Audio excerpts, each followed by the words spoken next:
নমস্কার বন্ধুরা, আমার পাকশালাতে আপনাদের সবাইকে স্বাগত। আজকে আপনাদের আমি তৈরি করে দেখাবো পাটিসাপটা পিঠা। এবার দেখুন আমি কীরকমভাবে তৈরি করি। একদমই খুব সাধারণভাবে আমি তৈরি করব, খুব সহজ উপায়। এই জন্য আমি একটা বোল নিয়েছি কাচের, এর মধ্যে আমি 2 কাপ চালের গুঁড়ো দিয়েছি। আমার চালের গুঁড়োটা ডিপ ফ্রিজে রাখা ছিল, আপনারা চাইলে অন্যরকম চালের গুঁড়ো ইউজ করতে পারেন। এটা আমি দিলাম 2 কাপ মেপে, আর 1 কাপ দিলাম ময়দা,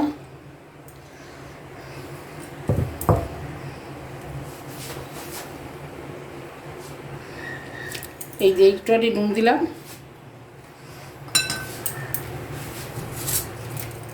হাফ কাপ মতো চিনি দিলাম। আপনারা চিনিটা কম বেশি করে নেবেন, আপনারা যে যেরকম খান সেরকম দেবেন। শুকনো উপকরণগুলো খুব ভালো করে মিশিয়ে নিচ্ছি।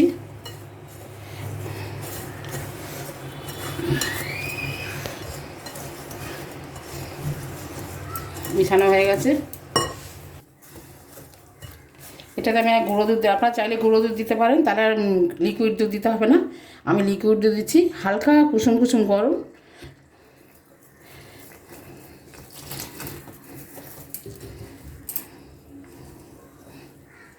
জল দিয়েও গোলা যায়, আপনারা জল দিয়েও গুলতে পারেন, হালকা কুসুম কুসুম জল দিয়ে। তারপর আপনাদের গুঁড়ো দুধ দিতে হবে হাফ কাপ মতো।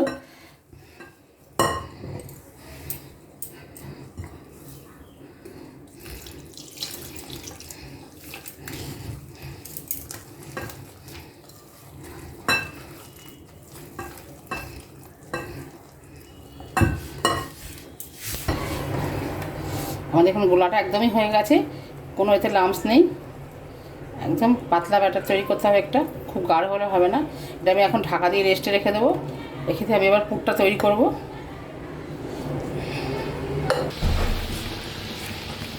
হ্যাঁ, এবার আমি খিসাটা তৈরি করব, পুরটা। এবার আমি একটু জল দিয়ে তারপর দুধটা দিয়ে দিলাম।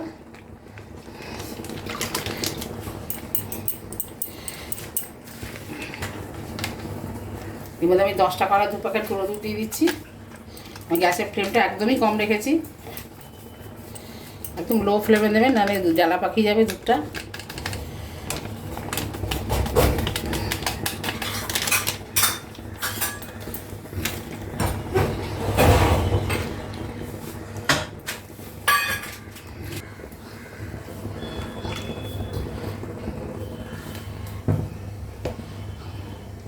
এবার আমি গ্যাসের ফ্লেমটা বাড়িয়ে দিলাম, যতক্ষণ না ফুটে যাবে ততক্ষণ নাড়তে থাকবো।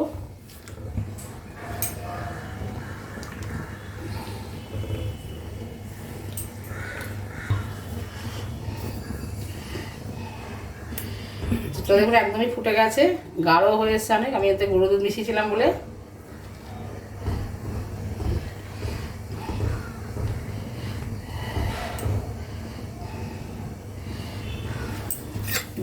দেখুন কোরানো নারকেলটাকে আমি একটুখানি ভেজে নিয়েছিলাম, আপনারা চাইলে ফ্রেশ নারকেলও দিতে পারেন। এটাকে আমি দিয়ে দিচ্ছি এবার এর মধ্যে।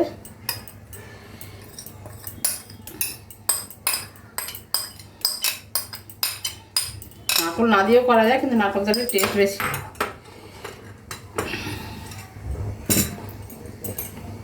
এটাকে আমি খুব ভালো করে নাড়বো আর কিছুক্ষণ ফোটাবো।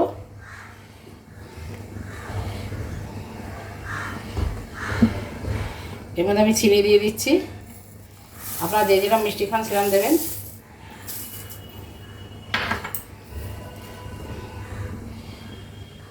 এটা এক বাটি নিয়েছিলাম, হাফ বাটির একটু বেশি দিয়ে দিয়েছি।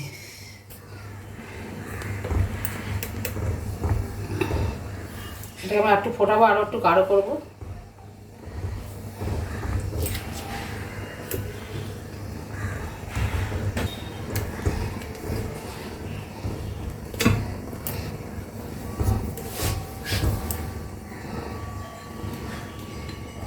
এর মধ্যে আমি হাফ বাটি দুধ তুলে রেখেছিলাম, দুধটা গরম হওয়ার পর ওর মধ্যে 2 চামচ চালে, এই চামচে 2 চামচ চালের গুঁড়ো মিশিয়েছিলাম।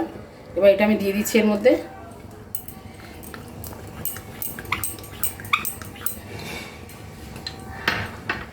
এবার এটাকে একভাবে নেড়ে যেতে হবে, একটু থামালে চলবে না।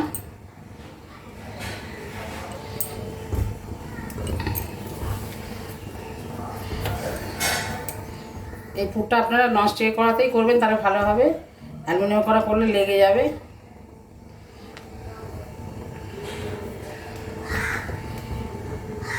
এটাকে যতক্ষণ না একটু গাঢ় হচ্ছে নেড়ে যেতে হবে।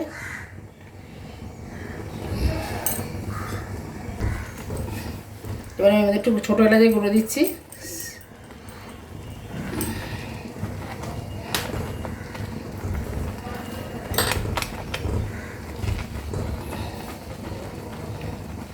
পুরটা একদমই গাঢ় হয়ে এসছে, আর একটু গাঢ় করবো।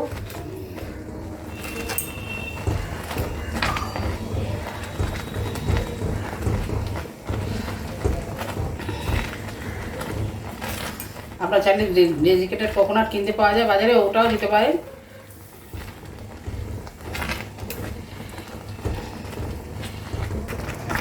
অনেকটাই গাঢ় হয়ে এসছে, আর 1-2 মিনিট নাড়াচাড়া করে আমি নামিয়ে দেবো। আর নামিয়ে দিয়ে তখন আরও গাঢ় হয়ে যাবে।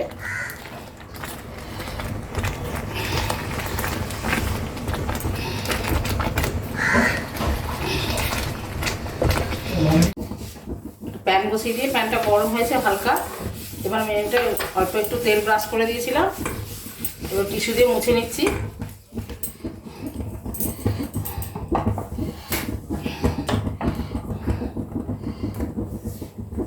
এবার আমি এর থেকে নিয়ে দিয়ে দিচ্ছি, 2 হাতা মতো দেবো। এটা ধরে ঘুরিয়ে দেবো।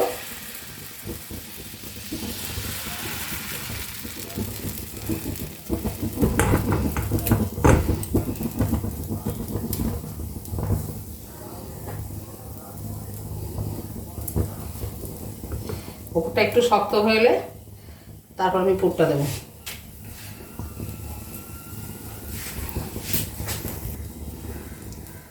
এবার আমি এর মধ্যে ক্ষীরটা দিচ্ছি।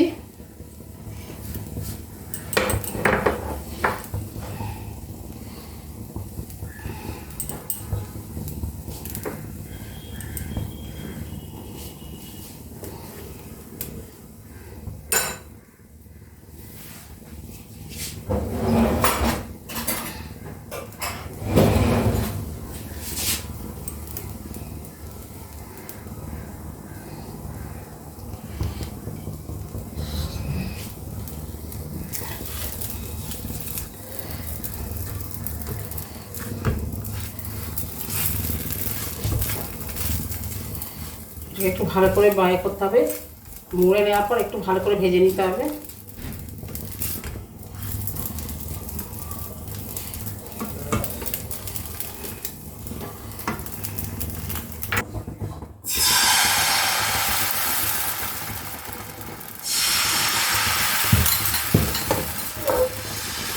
দু হাতা করে দিচ্ছি, একদম গোল না করে একটু ওভার শেপ করলে ভালো হবে। গোল করলে অনেক বড় হয়ে যাবে, ওভার শেপ করে দেখতেও ভালো লাগবে, একটু ছোট সাইজটা হবে। আপনারা যে যেরকম ভালো লাগে সেরকম করবেন।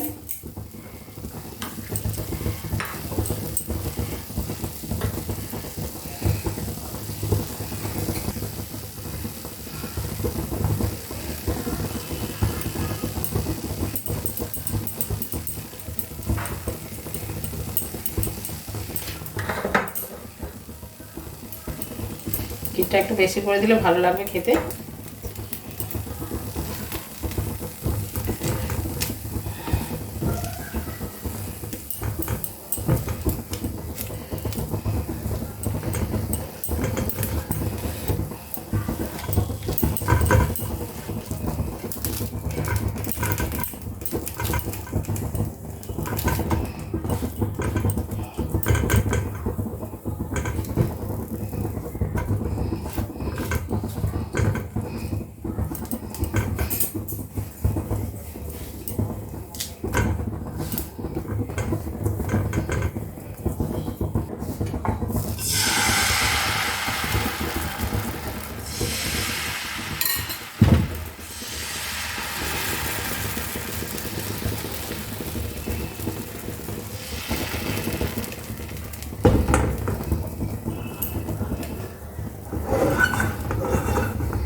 গ্যাসটা যদি একটু জোরে দেওয়া যায় তাহলে ওপরে এরকম ফুটো ফুটো তৈরি হবে, আর যদি একটু আস্তে করে করা যায় তাহলে একটু জালি হবে না, একদম প্লেন হবে।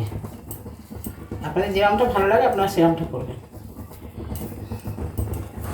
আমি আমার মতো করে দেখাচ্ছি।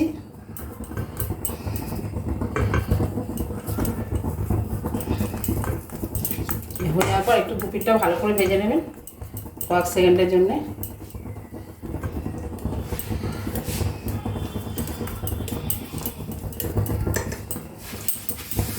আমি আপনাদের দেখানোর জন্য আর একটা ভাজছি।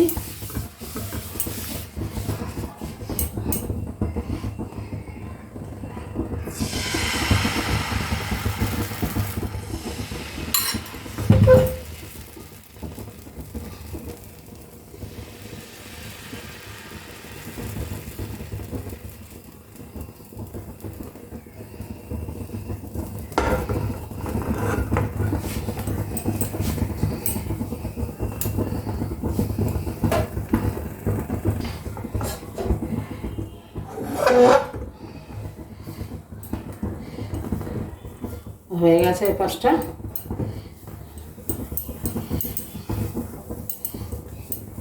একটু আটকে যাবে, টানা করে খুলে দেখেছেন খুব সুন্দর উঠছে।